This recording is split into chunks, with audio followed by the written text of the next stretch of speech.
साथियों नमस्कार। आज की वीडियो में आपका स्वागत है। साथियों, दीपावली का बहुत बड़ा त्यौहार है। 5 दिनों का ये त्यौहार सबके लिए मंगलमय हो, सबके लिए शुभकारी हो। साथियों, आज की वीडियो में बात करते हैं धनतेरस के ऊपर, धन त्रयोदशी, जो इस पर्व का पहला त्यौहार है। धन त्रयोदशी के बारे में अधिकतर आप जानते ही हैं कि समुद्र मंथन हुआ था और समुद्र मंथन से धन्वंतरी देव का प्रादुर्भाव हुआ, अवतरण हुआ। धन्वंतरी जो हैं वो भगवान विष्णु जी के अवतार माने जाते हैं। समुद्र से जिस समय ये उत्पन्न हुए, इनके हाथ में अमृत कलश था, अमृत कुंभ इनके हाथ में था। तो इस दिन भगवान धन्वंतरी देव जो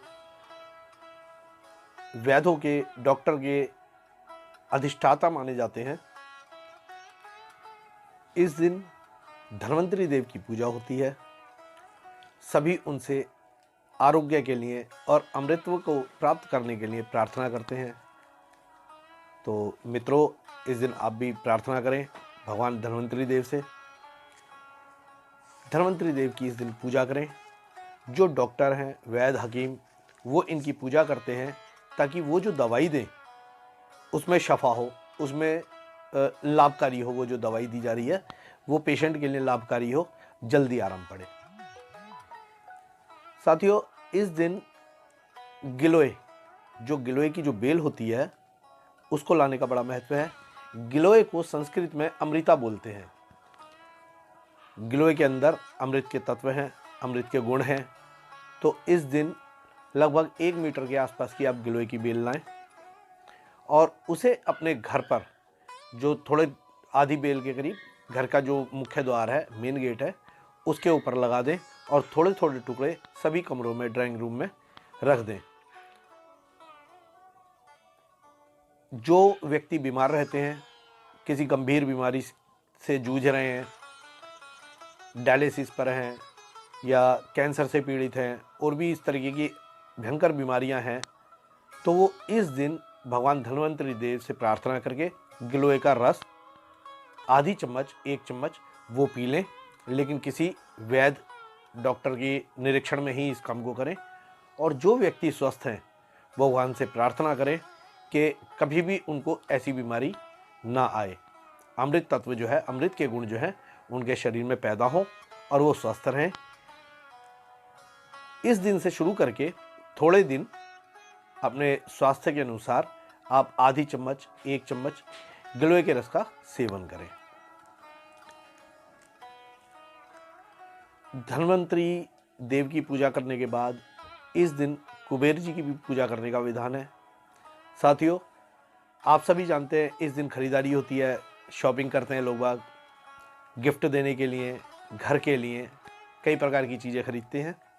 तो कोई भी वस्तु ऐसी ना खरीदें गिफ्ट देने के लिए या अपने यूज़ करने के लिए जो कि अमंगलकारी हो, आपके दोस्त को, आपके मित्र को नुकसान हो या आपके घर में किसी भी प्रकार का अहित हो, तो ऐसा सामान ना ले। इस दिन जो शुभकारी वस्तुएं हैं जो खरीदनी चाहिए, जो हमारे शास्त्र जो है, हमारे ऋषि मुनि और बड़े बूढ़े जो हमारे को बताते हैं, इस दिन कलश, कुंभ खरीदने का विधान है। क्योंकि कुंभ लेकर के ही धन्वंतरी देव प्रकट हुए थे। अमृत का जो कुंभ था वो लेकर के धन्वंतरी देव प्रकट हुए थे इस दिन। तो आप उस दिन कलश या कोई बर्तन पीतल का लेकर के आएँ या चांदी का लेकर के आएँ, वो शुभ है। अगर ऐसी सामर्थ्य नहीं है तो कांसे का आप बर्तन लेकर के आएँ। बर्तन को खाली घर में लेकर के ना घुसें। बर्तन के अंदर मिश्री, नमक या धनिया के जो बीज होते हैं वो उसके अंदर रखें। फिर आप बर्तन को लेकर के घर में प्रवेश करें। शुभ चौघड़िया देखकर शुभ मुहूर्त में आप इसकी खरीदारी करें और घर में प्रवेश करें। भगवान से प्रार्थना करें कि हमारे घर में अमृत जैसे गुण आए, रोग दूर हो, धन की प्राप्ति हो। और इस कलश को, इस बर्तन को आप घर में ला करके इस पर हल्दी का तिलक कर दें या हल्दी से स्वास्तिक बना दें। बर्तन छोटा या बड़ा, अपनी ज़रूरत के हिसाब से, अपने सामर्थ्य के हिसाब से लें। इस दिन आप कांच के बर्तन या कांच की कोई भी वस्तु, काला कपड़ा और लोहे का सामान ना खरीदें। मित्रों, इस दिन आप स्टील के बर्तन ना खरीदें। आप पीतल के, चांदी के या कांसे के ही बर्तन आप लें अपनी ज़रूरत के अनुसार। स्टील के बर्तन खरीदने के लिए साल में बहुत सारे दिन हैं। इस दिन यदि आप काला कपड़ा, कांच के बर्तन या लोहे के बर्तन आप घर के अंदर लाते हैं तो समझो आप बीमारी को और अमंगल को न्योता दे रहे हैं। तो आप ऐसा ना करें। इस समय वैसे भी कोई घर ऐसा नहीं है जिसके अंदर कोई बीमारी ना हो, जिसके अंदर दवाइयाँ ना चलती हों। तो ये कुछ प्राकृतिक ऐसा हो गया है, तो इससे बचने की कोशिश करें। दवाइयाँ अगर आपके घर में आती हैं तो कम से कम आए। दवाइयाँ नहीं आती हैं तो बहुत ही अच्छा है। रोगों को, बीमारी को अपना घर ना दिखाएं। इसमें सावधानी रखें। इस दिन झाड़ू खरीदने का भी विधान है। आप शुभ मुहूर्त में झाड़ू खरीद करके लाएं और झाड़ू को 5 दिन तक यूज़ ना करें। भैया दूज के बाद ही उस झाड़ू को यूज़ करें। झाड़ू को लक्ष्मी माना जाता है क्योंकि ये घर से गंदगी को और दरिद्रता को दूर करती है। झाड़ू को आप छुपा करके रखें घर में। झाड़ू को खुले में ना छोड़ें, ये अमंगलकारी होती है। झाड़ू को पैर ना लगें और झाड़ू को खड़ा भी ना रखें। झाड़ू को हमने जैसे बताया कि लक्ष्मी माना जाता है, इसी प्रकार जो खड़ी हुई लक्ष्मी होती है कमल के ऊपर या कहीं पर भी जो खड़ा हुआ जो लक्ष्मी जी का चित्र जो होता है जिसमें लक्ष्मी जी खड़ी हुई हैं, तो ऐसे चित्र को काफ़ी साधक लोग और ब्राह्मण लोग मान्यता नहीं देते। लक्ष्मी का बैठा रहना ही शुभ बताया गया है। जब भी आप चित्र, लक्ष्मी जी का फोटो, मूर्ति वगैरह खरीदें तो आप उसके अंदर सावधानी रखें कि इस तरीके का फ़ोटो लें जिसमें लक्ष्मी जी के चरण ना दिखते हों। अगर लक्ष्मी जी के चरण दिखेंगे तो लक्ष्मी आएंगी भी जल्दी और जाएंगी भी जल्दी। इस दिन आप पूजा का सामान, पूजा की सुपारी और हल्दी ये जरूर लें। नमक लें, मिश्री लें और धनिए के बीज ये जरूर लें। चांदी लेना इस दिन शुभ बताया गया है। आप चांदी अपनी सामर्थ्य के अनुसार कितनी भी मात्रा में ले सकते हैं। चांदी का कोई बर्तन ले सकते हैं, चांदी की कोई मूर्ति ले सकते हैं या चांदी का कॉइन ले सकते हैं। तो आप वो लें, वो ज़रूर खरीदें और घर पर ले कर के आएँ और ला कर के उसे खुले में रख दें।